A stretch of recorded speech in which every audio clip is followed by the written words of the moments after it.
이 시간 함께 하나님 말씀 보도록 하겠습니다. 함께 보실 말씀은 출애굽기 38장 1절부터 20절까지의 말씀입니다. 출애굽기 38장 1절에서 20절까지의 말씀입니다. 그가 또 조각목으로 번제단을 만들었으니 길이는 5규빗이요 너비도 5규빗이라. 네모가 반듯하고 높이는 3규빗이며 그 네 모퉁이 위에 그 뿔을 만들되 그 뿔을 제단과 연결하게 하고 제단을 노스로 쌓으며 그 제단의 모든 기구 곧 통과 부삭과 대야와 고기 갈고리와 불 옮기는 그릇을 다 노스로 만들고 제단을 위하여 녹그물을 만들어 제단 주의 가장자리 아래에 두되 제단 절반에 오르게 하고 그 녹그물 네 모퉁이에 채를 꿰 고리 넷을 부어 만들었으며 채를 조각목으로 만들어 노스로 싸고 제단 양쪽 고리에 그 채를 꿰어 매게 하였으며 제단은 널판으로 속이 비게 만들었더라.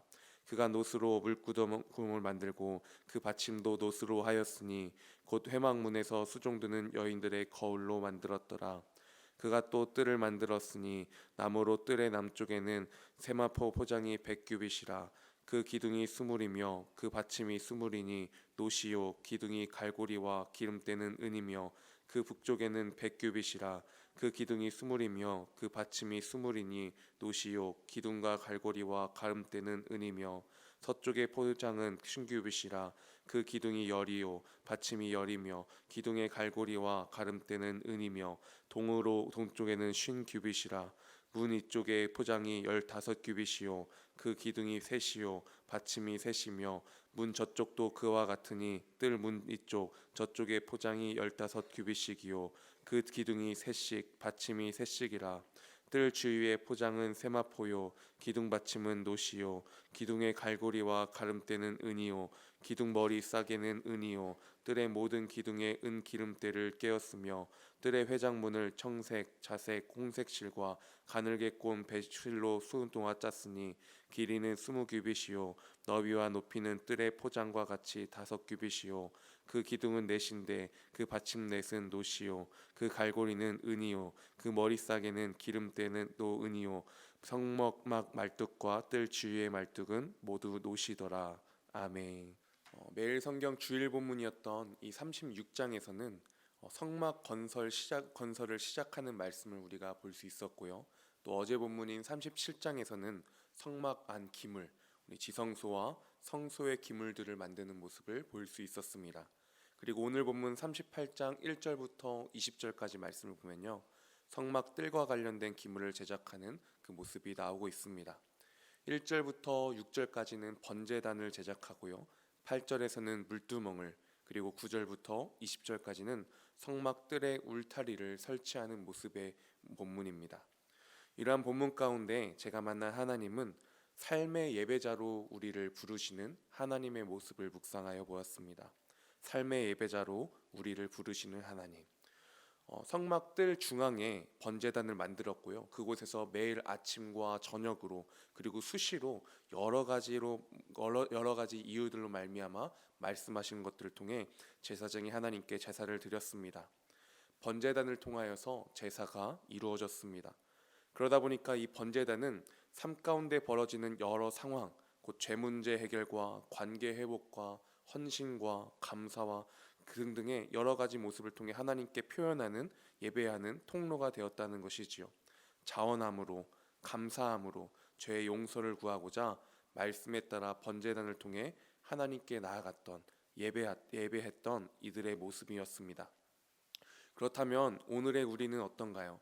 우리는 이제 번제단을 통해서가 아니라 예수 그리스도의 모든 율법을 이루심으로 말미암아 우리가 성전에서, 그리고 신약 시대는 우리 자체가 삶 속에서 하나님께 예배하며 나아갈 수 있는 존재가 되었습니다. 그래서 예수 안에서, 예수로 인하여서 예수 그리스도 안에서 우리가 예배를 드립니다.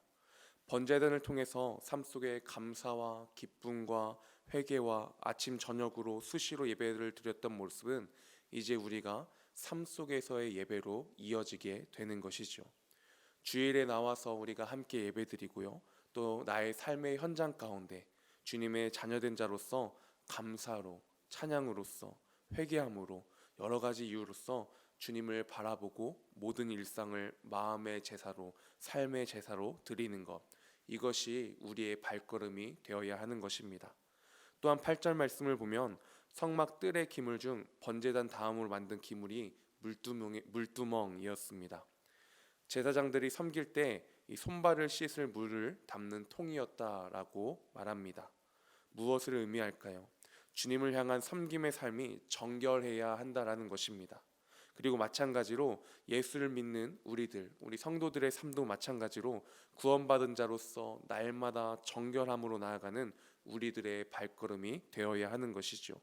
그리고 이 물두멍은 이 8절 끝부분에 보면요, 회막문에서 수종드는 여인들의 거울로 만들었더라라고 말씀하고 있습니다. 거울로 만들었더라. 자신의 모습을 돌아보면서 어디를 기준으로 삼을까요? 세상의 윤리와 문화 이런 것들이 아니지요. 주님 앞에 선 나의 모습을 돌아보면서 정결하게 깨끗함으로 나아가는 것입니다. 그리고 그 가운데 좀 전에 함께 본 것처럼 하나님을 예배하는 삶으로 나아갈 수 있는 것이지요. 주님과 정결하게 주와 동행해야 하는 인간의 모습을 우리 본문 가운데 볼 수 있는 것입니다. 정결하게 주와 동행해야 하는 인간의 모습. 오늘 본문 가운데 보았던 하나님의 모습이 무엇이었습니까? 삶의 예배자로 우리를 부르시는 모습이었습니다. 그리고 인간의 모습은 정결한 모습으로 나아가 주와 동행하는 인간의 모습입니다. 오늘 우리들의 발걸음이, 또한 오늘 하루의 삶의 발걸음이 이러하기를 소망합니다. 세상 속에서, 나의 연약함 속에서 우리가 정결치 못한, 하나님이 아닌 죄로 향하고 있는 많은 것들이 우리의 삶 가운데 있지 않습니까? 그 모든 부분들을 주님께 있는 모습 그대로 나아가 회개하고, 주님, 주 여호와 하나님의 거룩하심을 따라 나도 정결하게 거룩하게 옷 입고 나아가기를 원합니다 고백하며 그 발걸음을 나아갈 수 있는, 그 가운데 예배하며 나아갈 수 있는 우리들의 모습이 되기를 소망합니다. 그리고 그 고백으로 그치는 것이 아니라 말씀드린 것처럼 삶의 터전 가운데서 모든 삶의 부분들이 예배가 되어 나아가는 삶, 그 가운데 하나님을 바라보고 하나님께 영광 돌리며 나아가는 삶, 그것이 우리를 향하신 하나님의 뜻이며 또 우리가 그리스도인으로서의 사명인 줄 믿습니다. 이 시간 함께 기도하실 때에 주님, 정결한 모습으로 나아가 주의 은혜 가운데 오늘 하루도 하나님을 예배하는 삶 살게 하여 주시옵소서. 삶의 예배자로 나아가기 원합니다. 이렇게 고백하며 이 시간 함께 기도함으로 나아가도록 하겠습니다. 함께 기도하시겠습니다.